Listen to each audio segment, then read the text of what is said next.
8살이 된 한 소년이 있었습니다. 이 소년은 심장에 큰 구멍이 나서 급하게 수술을 하지 않으면 안 되는 상황이 되었습니다. 수술을 하기 위해서 병원에 입원한 이 소년에게 담당 의사가 찾아왔습니다. 그리고는 내일 내가 너의 심장을 수술할 거야 라고 말을 했습니다. 그러자 이 어린 소년은 의사에게 그러면 선생님 거기에서 예수님을 보게 될 거예요 라고 대답을 했습니다. 의사는 아이의 대답을 무시하고 계속해서 말했습니다. 내가 너의 가슴을 열어서 심장에 구멍난 곳을 내가 찾을 거야. 그러자 아이가 또 말하였습니다. 거기서 예수님을 보게 될 거예요. 똑같은 말을 되풀이하였습니다. 그러나 의사는 아이의 말을 또 듣지 않았습니다. 그리고 계속해서 내가 구멍난 곳을 실로 잘 꿰매고 그 다음에 어떻게 되는지 지켜볼 거야 라고 말했습니다. 그러자 아이가 단호하게 이렇게 대답을 했습니다. 선생님은 제 심장 속에 예수님을 꼭 보게 될 거예요. 왜냐하면 교회 선생님이 저에게 예수님은 제 가슴 속에 계시고 또 거기서 살고 계신다라고 말씀해 주셨기 때문입니다. 다음 날 수술이 진행되었습니다. 수술이 끝나고 의사는 그 모든 수술에 관한 그 과정과 기록들을 하나하나 기록해 나아가면서 이 아이가 어떻게 될 것인가 살펴보았습니다. 그러나 기대와는 달리 수술을 했음에도 불구하고 이 아이에게는 더 이상 살 수 있는 소망이 없다라는 그런 결론을 내리게 되었습니다. 그리고 혼자서 탄식하듯이 이렇게 외쳤습니다. 평소 신앙생활도 잘 하지 않던 그였지만 그는 이렇게 말했습니다. 하나님, 왜 이 아이가 이러한 병에 걸리게 된 것입니까? 왜 이 아이가 정상적인 삶을 살 수 없게 하신 것입니까? 그러나 하나님께서 이 의사에게 이렇게 그 마음에 말씀하셨습니다. 이 아이는 내 백성이다. 그리고 앞으로도 영원히 내 백성이 될 것이다. 그리고 나와 함께하는 날에는 결코 아픔이나 고통이 없을 것이다. 이 아이는 나를 통해 위로와 평강을 얻을 것이다. 그리고 어느 날 이 아이의 부모와 너도 이 아이처럼 나와 함께 영원히 살게 될 것이다. 의사는 이 분명하고도 확실한 하나님의 음성을 듣고 감동을 얻었습니다. 다음날 의사는 아이의 병실로 찾아왔습니다. 그리고 부모와 함께 아이의 곁에 앉았습니다. 잠시 후 아이는 겨우 눈을 뜨고 그리고 나지막한 소리로 그 의사에게 질문을 했습니다. 선생님, 제 가슴 속에서 무엇을 보셨어요? 그러자 의사는 조용히 눈물을 흘리면서 이렇게 대답했습니다. 선생님이 내 가슴 속에서 예수님을 보았어.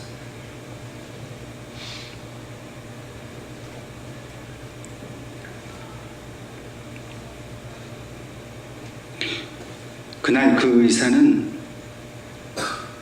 한 어린아이의 마음속에 살아있는 예수님을 보았습니다. 그 믿음으로 살았던 아이의 마음속에 예수님이 살아계시다는 것을 분명히 보았습니다. 자신은 그냥 이름뿐인 그리스도인이었지만 그래서 예수님의 존재를 잘 생각도 못하고 잊고 살았지만 그날 그 아이를 통해서 이 의사는 예수님을 온전히 영접하게 되었고 자신의 평생의 삶의 주인으로 예수님을 모시는 삶을 살게 되었습니다. 여러분의 가슴 속에는 무엇이 있습니까? 가슴속에 있다는 것은 결코 잊지 않는다는 것을 말하는 겁니다. 영원히 기억하고 날마다 기억하고 순간순간 기억하고 생각하고 또 생각하는 것을 말합니다. 아무리 어떤 어려운 상황을 만난다 할지라도, 아무리 바쁘고 힘들고 분주한 일이 있다 할지라도 결코 흔들리지 않고 그 하나만을 위해서 살아가는 것, 그것을 온전히 붙들고 있는 것, 그것이 바로 여러분의 가슴 속에 있는 것입니다. 누군가 우리의 마음을 읽을 수 있는 사람이 있다면, 그래서 그 사람이 내 마음을 들여다보고 우리 마음속에 있는 것을 알 수 있다면, 그때 부끄럽지 않게 그렇게 보여줄 수 있는 우리의 마음속에 있는 것은 무엇입니까? 어떤 사람은 그 마음속에 항상 세상적인 것만을 담고 살아가는 사람도 있을 수 있습니다. 그저 돈, 그저 성공, 그저 잘 먹고 잘 사는 것, 그저 하루 종일 생각하는 게 돈밖에 생각하지 않을 수도 있습니다. 그러나 또 어떤 분은 항상 하나님의 말씀만 품고 살아가는 그런 사람도 있을 것입니다. 예수님 사랑한다고, 하나님 사랑한다고, 아무리 힘들고 어려워도 그 하나님에 대한 생각이 떠나지 않고 가슴에 그것만 품고 살아가는 사람도 분명히 있을 것입니다. 오늘 저와 여러분은 무엇을 가슴에 품고 살아갑니까? 오늘 이 예배를 통해서 저와 여러분이 오직 우리의 마음에 예수님만 품고 살아갈 수 있기를 주님의 이름으로 축원합니다. 오늘 하나님께서 우리에게 주신 본문의 말씀에는 12년 동안 혈루병을 앓던 여인에 관한 이야기가 나옵니다. 우리가 너무나 잘 아는 이야기입니다. 근데 잘 아는데 이 여인이 얻었던 그 놀라운 은혜를 오늘 우리도 그 은혜를 받고 누리며 살아가고 있는지는 다시 한번 우리가 생각해 보아야 할 것입니다. 혈루병은 몸에 상처가 났는데 그 피가 잘 마르지 않는 것을 말합니다. 금세 이 피가 굳어서 피가 다 안 나야 되는데 때로는 이게 며칠씩 몇 달씩 멈추지 않는 고통스러운 질병이 바로 이 혈루병입니다. 12년 동안 병이 낫지 않았습니다. 26절 말씀을 보면 수많은 의사를 찾아갔습니다. 그런데 그 의사를 찾아가면 갈수록 많은 고통을 당했습니다. 있던 돈도 다 써버리고 말았고, 병세가 또 조금이라도 나아졌으면 좋겠는데 더 악화되고 나빠졌습니다. 여러분, 이러한 상황 속에 있는 이 여인이 그 가슴 속에는 무엇이 있었겠습니까? 아마도 단 하나의 생각이 있었을 것입니다. 그것은 죽고 싶은 마음뿐이었을 것입니다. 사실 이 여인의 고통은 우리가 상상하는 것 그 이상입니다. 왜냐하면 단지 그냥 몸의 질병이 낫지 않는 그런 그 육체적인 고통뿐만 아니라 더 큰 고통이 있습니다. 그것은 바로 관계의 단절입니다. 무슨 말이냐 하면 이 모세의 율법에 의하면 혈루병은 사람들이 모여 살고 있는 이 마을에서 살 수가 없습니다. 쫓겨나야 합니다. 성 밖으로 쫓겨나서 혼자 격리된 채로 살아가야 합니다. 자연히 사랑하는 가족들과도 떨어져서 살아가야 합니다. 사람들은 이 혈루병을 가진 사람을 부정하다고 여기고 죄인처럼 취급했습니다. 혐오하고 미워했습니다. 여러분, 이 육체의 질병만으로도 충분히 죽고 싶을 만큼의 고통을 받은 이 여인이었지만 더 큰 고통은 더 이상 가족과 이웃들과 함께 살 수 없었고 홀로 외로이 쓸쓸하게 살아가야 하는 것이 이 여인의 삶입니다. 밥은 먹고 살아있는 것 같지만 실상은 죽은 것이나 다름이 없는 것이 바로 이 여인의 모습이었습니다. 중세 가톨릭 교회에서는 그 교회의 어떤 권위에 도전을 하거나 교회의 법을 어기는 그런 사제나 혹은 신자에게 벌을 내립니다. 그 벌은 파문이라는 것입니다. 이 파문이라는 형벌에 영어로는 excommunication이라고 합니다. 이 excommunication이란 말은 커뮤니케이션을 하지 않는다는 뜻입니다. 여러분, 커뮤니케이션이 뭡니까? 대화, 소통입니다. 누구와도 소통을 하지 못하게 만드는 것이 이 바로 파문이라는 형벌입니다. 모든 사람과 대화할 수 없다는 것입니다. 철저하게 다른 사람에게 외면당하는 것이 파문입니다. 말을 걸어서도 안 됩니다. 누가 걸어오는 말에 반응을 보이거나 대답해서도 안 됩니다. 그러니 뻔히 사람이 있는데도 투명인간처럼 없는 사람을 취급하는 것, 그렇게 당하는 것이 바로 이 파문이라는 형벌입니다. 여러분, 그 고통이 얼마나 큰지 상상이 가십니까? 여러분들이 만약에 파문이라는 형벌을 받아서 교회에 오셨는데 누구도 나에게 말 걸어주지 않고 내가 말을 걸 수도 없고 철저하게 왕따로 따돌림을 당한다 생각해 보십시오. 견딜 수 있겠습니까? 오늘 이 혈루병을 앓던 이 여인도 마치 이 파문 당한 자처럼 철저한 따돌림과 무시 속에서 살았습니다. 더 나아가서 사람들의 경멸과 조롱 속에서 정말 사는 것 같지 않은 그런 고통 속에 살았습니다. 여러분, 오늘 우리는 어떻습니까? 우리도 때로는 이렇게 철저하게 외롭고 고독하고 비참하고 절망스러운 그런 삶을 살아갈 때가 있지 않았습니까? 아니, 지금 그렇게 말할 수 없는 고통 속에 우리가 살아가고 있지는 않습니까? 이런 별 상관도 없는 사람이 말 안 하는 거는 큰 문제가 아닙니다. 그런데 서로 관계하고 소통하고 대화해야 할 가족조차 나를 외면하고 알아주지 않는 그런 그 말할 수 없는 고통 속에서 사는 우리의 모습이 얼마나 힘듭니까? 누구도 알아주지 않는 그 혼자서 오롯이 겪어야 할 아픔과 상처를 가지고 절망에 빠져서 일어날 힘조차 없는 그런 절망스러운 모습을 가진 것이 혹시 오늘 나의 모습이 아닙니까? 그렇다면 이 절망에서 결코 우리는 벗어날 수 없는 것입니까? 결코 그렇지 않습니다. 이 혈루병을 앓던 여인도 말할 수 없는 이 처절한 고통 속에서 벗어나게 되었습니다. 자유를 얻었습니다.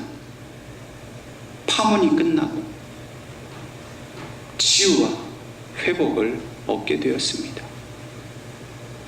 어떻게 해서 이 절망의 상황이 바뀌어졌을까요? 이 절망의 상황을 바뀔 수 있는 그런 방법은 무엇이겠습니까? 오늘 본문 말씀을 보면 이 여인이 예수의 소문을 들었습니다. 예수란 사람이 병을 고친다더라, 죽은 사람을 살린다더라, 소문이 파다하게 났습니다. 이 여인이 그런 사람이 있는가 보다 그렇게만 하지 않고 예수를 만나겠다고 작정하고 예수께 다가갔습니다. 그런데 사실 여인으로서 더군다나 많은 사람들이 저주로 여기는 이 혈루병을 가지고서 남자에게 다가간다는 것, 그 당시 상황 속에서 불가능한 일입니다. 어쩌면 사람들에게 돌에 맞아 죽을지도 모르는 그런 위험한 일입니다. 할 수 없는 일입니다. 그런데 본문 말씀을 보면 이 여인이 예수의 뒤에 몰래 따라가서 예수의 몸에 손을 대고 치유를 받았습니다.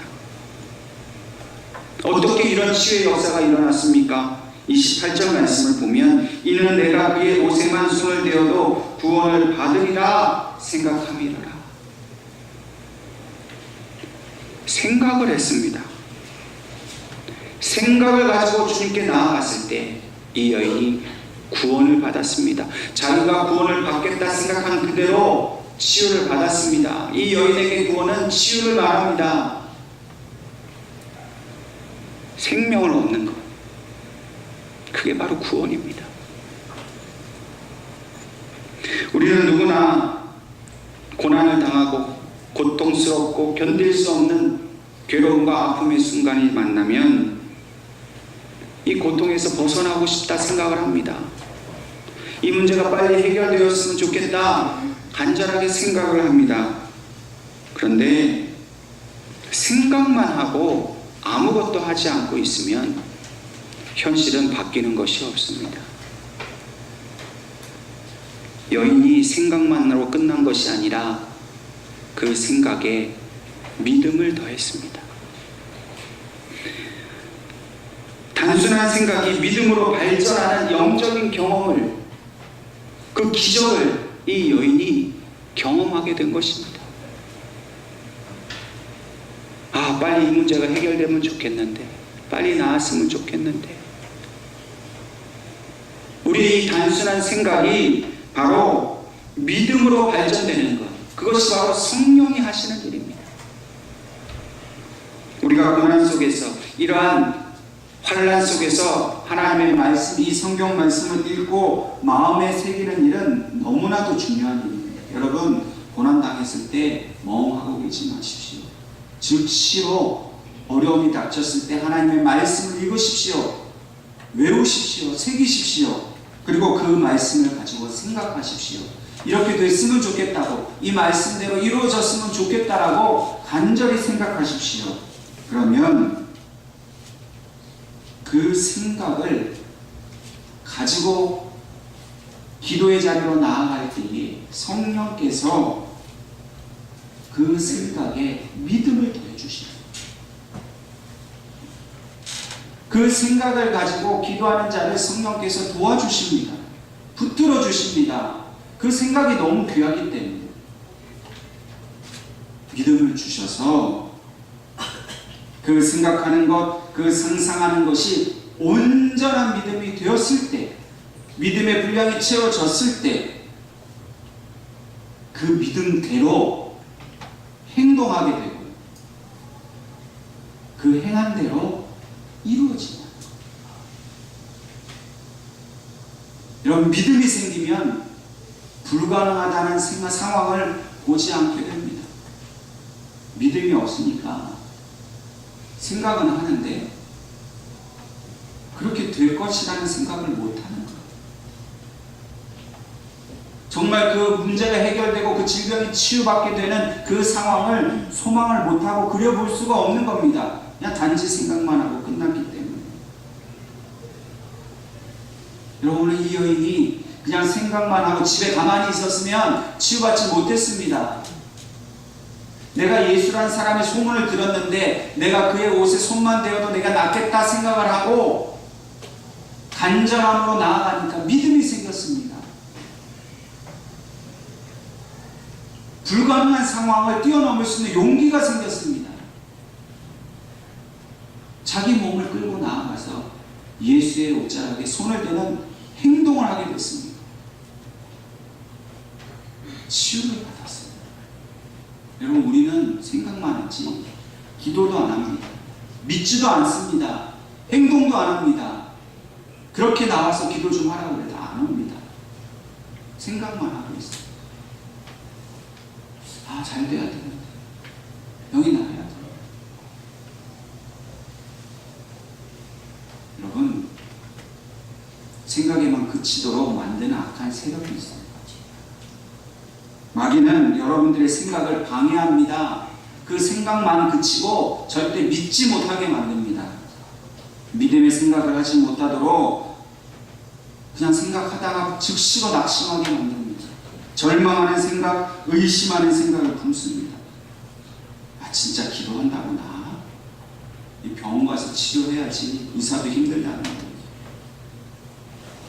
그냥 기도는 그냥 목사님이 하는 얘기지. 그냥 성경에 나오는 얘기지. 여러분, 그 이야기는 마귀가 여러분에게 마음에 속삭이는 소리입니다. 왜요?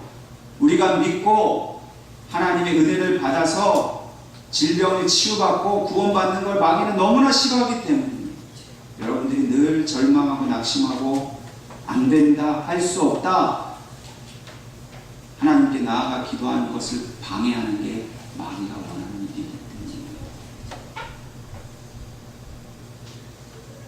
기도해야 되는데 여러분, 기도의 자리에 못 나오고 있다면 그것은 마귀의 역사입니다. 여러분, 질병이 있으십니까? 문제가 있으십니까?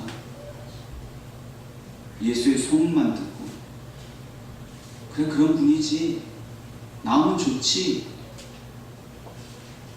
그렇게 머물러 있지 마십시오. 집안에 가만히 있지 마세요.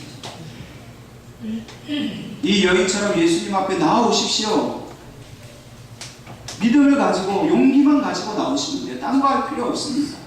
무슨 헌금을 하라 그러니까 옷을 새 옷을 입고 오라 그랬어요. 믿고 용기를 가지고 나와 예수의 옷에 손만 대십시오. 그러면 다 물어본다는 거예요. 내가 예수님 손에만, 옷에만 손을 대어도 낫겠다는 생각을 하고 가십시오. 상상하십시오. 그리고 성령의 도움을 간구하세요. 새벽에 나와서 기도 좀 하세요. 수요일에 좀 나와서 기도 좀 하십시오. 금요일에 나와서 좀 기도 좀 하세요. 믿음으로 좀 기도 좀 하세요. 왜 이렇게 기도의 자리에 나오시는 것을 두려워하시는 거예요? 문제가 있는데 왜 예수님 앞에 나오지 못하시는 거예요? 저와 여러분이 우리가 가지고 있는 어떤 문제든 어떤 상처든 아픔이든 질병이든 그것을 가지고 이 여인이 치유받은 것처럼 생각하고 믿고 행동할 때 온전한 구원과 치유가 저와 여러분의 가정에 일어날 줄로 믿으시기를 바랍니다. 이렇게 이 여인이 치유를 받았습니다. 그런데 예수님이 즉시로 자신의 몸에서 능력이 나아간 것을 아셨습니다. 그리고 몸에 손을 댄 사람이 누구냐 물어보셨습니다. 예수님은 몰라서 물어보신 게 아닙니다. 능력이 나간 게 불쾌해서 물어보신 게 아닙니다. 이 여인이 한 것을 다 아셨습니다. 이렇게 물어보신 것은 이 여인의 믿음을 사람들에게 보여주고 싶으셔서 그랬습니다. 이게 바로 믿음이라는 겁니다. 제자들은 그걸 몰랐기 때문에 예수님, 사람들이 워낙 많이 몰려 쫓아다니까 그냥 몸에 부딪히지 않았습니다. 여러분, 쫓아만 다니는 게 믿음이 아닙니다. 예수님이 이 여인을 찾으셨습니다. 둘러보셨습니다. 근데 예수님이 이렇게 둘러보실 때 여인은 두려워했습니다. 혼나지 않을까? 사람들에게 조롱당하지 않을까? 근데 이 여인이 용기를 냈습니다. 그리고 자신의 향한 이러한 일을 보호하기 위해서 예수님 앞에 나아갔습니다. 그러자 예수님께서 이 여인에게 너무나도 중요한 일을 선포해 주셨어요. 물론 이 여인은 치유를 받았기 때문에, 자기가 원하는 목적을 이뤘기 때문에 그냥 조용히 사라져도 상관이 없습니다. 그러나 예수님이 부르셨기 때문에 그 부르심 앞에 나와왔을 때 예수님이 이렇게 말씀하셨습니다. 34절 말씀에 따라 내 믿음이 너를 구원하였으니 평안히 가라. 내 병에서도 건강하겠지.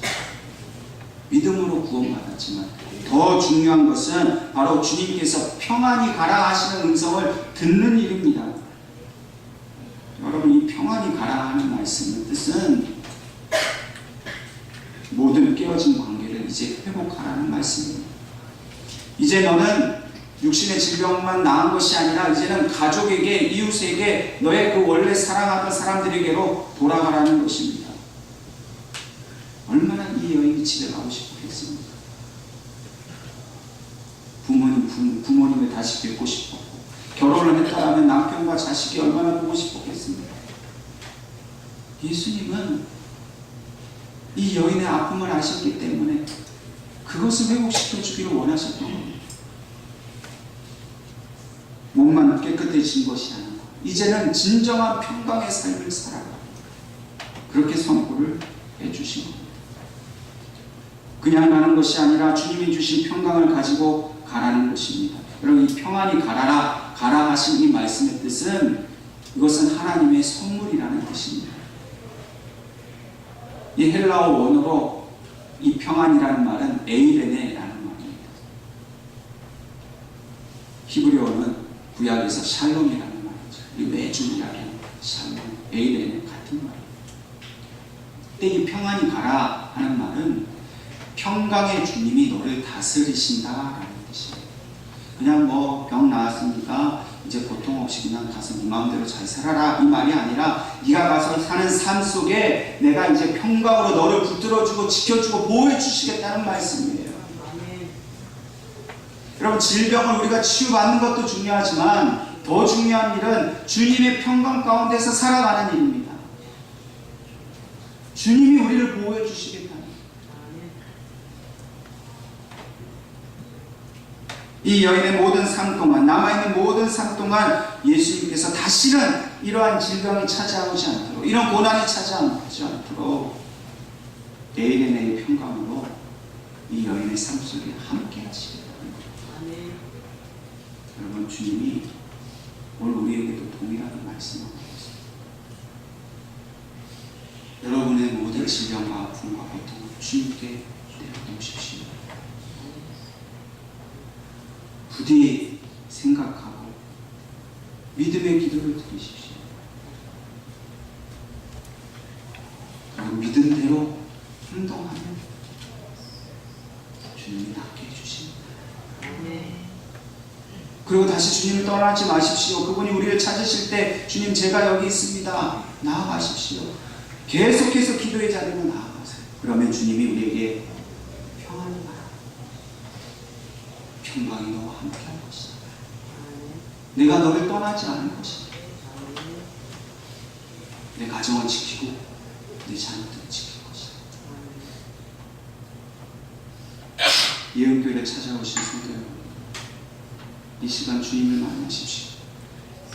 이전을 떠나게 한 주간의 삶 속에, 우리의 남은 모든 삶 속에 주의 평강이, 그 에이레네가, 그 샬롬이 우리 가운데 있음을 기뻐하시고